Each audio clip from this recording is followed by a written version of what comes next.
गणिया block गांठो सहर सबुठी 76तम जनराज्य दिवस महासमारोह रे पालित होइछि।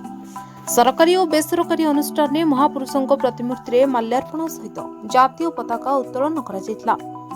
गणिया ब्लॉक अंतर्गत किशोर चंद्र उच्च विद्यालय रे साधारणतंत्र दिवस पालित होइछि। उक्त कार्यक्रम रे ब्लॉक अध्यक्षा चुना जेना मुख्य अतिथि और अन्यतम अतिथि मानक मध्य तहसीलदार तथा गणिया उन्नयन अधिकारी सुश्री प्रीतिबाला राणा, सरपंच गिरिधारी सेठी, समिति सभ्य फकीर मोहन डाकुआ, ब्लॉक शिक्षा अधिकारी रविंद्रनाथ राउतराय, थाना अधिकारी लक्ष्मण दंडसेना, किशोर चंद्र उच्च विद्यालय प्रधान शिक्षयित्री निहार बाला राउत और अन्य मान्यगण्य अतिथि जोगदे जातीय पताका उत्तोलन करने सहित मिलित प्यारेड रे अभिवादन ग्रहण करथिले।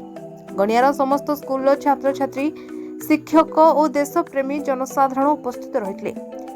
इति अवसर में सांस्कृतिक कार्यक्रम सहित कृति छात्र छात्री मानक पुरस्कार वितरण और मिष्टान्न बंटन आदि कार्यक्रम अनुष्ठित होता। गणियारू Priyabrata Sadangi report, media voice.